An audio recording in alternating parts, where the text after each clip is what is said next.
Selamat datang kembali, kita ketemu lagi buat bedah materi khusus untuk Anda. Kali ini kita fokus ke satu sumber keren, The 22 Immutable Laws of Branding. Dan spesifiknya kita bakal dalami bab 3 tentang hukum publisitas. Betul. Ini salah satu bab yang cukup fundamental ya. Ya, sumber ini kan bahas gimana merek dibangun. Nah, bab ini punya klaim yang lumayan bikin mikir. Katanya merek itu lahir dari publisitas, bukan iklan. Agak melawan arus ya kedengerannya. Mari kita coba kupas bareng-bareng kenapa ini penting dan apa artinya buat Anda yang lagi bangun sesuatu. Persis. Hukum ini bilang, di zaman sekarang yang informasinya udah penuh sesak gini, cara meluncurkan merek baru itu udah berubah banget. Publisitas jadi apa yang media atau orang lain omongin tentang Anda. Itu jadi jauh lebih penting di awal dibanding budget iklan gede. Iklan tetap ada gunanya sih, tapi mungkin bukan di start awal kayak yang banyak orang kira. Oke, jadi kita pegang dulu intinya, merek itu lahir karena publisitas, bukan iklan. Tapi, ini agak aneh nggak sih? Kan kita tiap hari dibombardir iklan terus. Bukannya justru itu bikin iklan makin kuat? Nah, justru sebaliknya, bisa jadi karena kita udah sering banget lihat iklan, klaim-klaimnya kadang terasa, bias gitu. Tapi kalau ada liputan media yang positif atau orang-orang mulai ngomongin, itu rasanya lebih otentik, lebih ada kredibilitasnya. Apalagi buat sesuatu yang baru. Sumber ini bahkan bilang, kalau nggak ada percikan publisitas di awal, merek baru itu hampir nggak punya harapan buat benar-benar lepas landas gitu. Menarik. Jadi faktor utamanya tuh kredibilitas dari pihak ketiga gitu ya. Makanya publisitas lebih unggul pas peluncuran. Itu poin krusial banget. Apa yang orang lain bilang, apalagi media yang dipercaya, soal merek Anda, itu jauh lebih ngena daripada Anda ngomong sendiri di iklan. Coba lihat contoh kayak Starbucks atau The Body Shop deh yang disebut di sumber. Mereka kan gede di awal bukan karena jor-joran iklan kan? Iya juga ya. Mereka lebih karena ceritanya, bassnya. Betul, karena cerita mereka itu menarik perhatian media dan publik. Nah, bandingin sama Miller Brewing, yang habis $50 juta buat luncurin Miller regular pakai iklan. Wow, 50 juta itu gede banget ya zaman itu. Gede banget, tapi gagal total. Kenapa?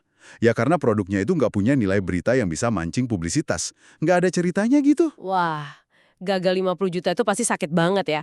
Terus gimana caranya nih merek baru bisa bikin berita biar dapat publisitas yang dibutuhin itu apa? Cuma nunggu aja diliput gitu? Nah, sumber ini ngasih strategi yang lebih proaktif. Usahakan jadi yang pertama di kategori baru. Media itu kan selalu haus sama yang baru, yang pertama, yang unik, yang lagi tren. Oh, jadi fokusnya bukan cuma bikin produk baru, tapi kategori baru. Iya, itu dia. Mengumumkan kategori baru, kayak dulu Xerox dengan mesin fotokopi kertas biasa, atau Intel pas keluarin mikroprosesor pertama, itu secara alami udah jadi berita. Jauh lebih menarik buat media daripada sekedar produk baru yang klaimnya cuma sedikit lebih baik dari yang udah ada. Jadi pionir itu sendiri udah punya nilai berita. Masuk akal sih. Tapi kalau gitu, apakah peran iklan jadi nggak penting sama sekali dong menurut pandangan ini? Kayaknya susah ya bayangin merek gede tanpa iklan. Nggak juga dibilang nggak penting, tapi peran sama waktunya itu beda. Hukum ini ngebedain dengan jelas banget. Merek itu dilahirkan oleh publisitas, tapi dia dipelihara, dijaga, itu sama iklan. Oh oke, jadi publisitas buat lahiran, iklan buat ngegedein dan ngejaga. Bisa dibilang gitu. Setelah publisitas berhasil bikin merek Anda dikenal, mungkin udah jadi pemimpin pasar, nah disitulah iklan jadi senjata ampuh. Fungsinya ya buat mempertahankan posisi itu, ngingetin konsumen terus, bangun preferensi lebih dalam, lawan pesaing yang muncul. Contohnya Xerox lagi nih. Publisitas gede di awal, terus diikuti belanja iklan yang juga masif buat mempertahankan dominasinya bertahun-tahun. Wah, ini benar-benar kayak ngebalikin cara pikir pemasaran yang biasa ya. Biasanya kan orang mikir produk, terus bikin slogan iklan, baru deh tim PR minta bantu sebarin. Betul banget, sumber ini justru nyaranin kita putar logikanya. Strategi peluncuran itu sebaiknya dirancang dari sudut pandang publisitas duluan.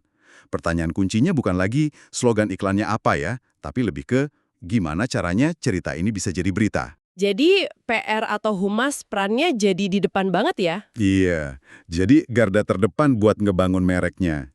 Bukan lagi sekedar tim hore pendukung iklan. Iklan baru masuk belakangan buat mempertahankan apa yang udah dibangun sama publisitas tadi. Oke, jadi kalau dirangkum buat Anda nih, intisari penting dari bab 3 ini. Pas mau luncurin merek baru di dunia yang udah rame banget ini, coba deh geser fokus utama. Bukan cuma mikirin budget iklan, tapi gimana caranya bikin berita. Idealnya yaitu tadi, jadi yang pertama di kategori baru, buat memicu publisitas positif yang kredibel. Bener banget. Nah, setelah mereknya lahir dan dikenal lewat publisitas, baru deh pakai iklan buat ngerawat dan jaga momentumnya. Perspektif yang menarik banget sih ini. Emang begitu? Ini kayak nantang asumsi lama kalau modal utama buat launching itu harus dompet tebel buat pasang iklan gede-gedean.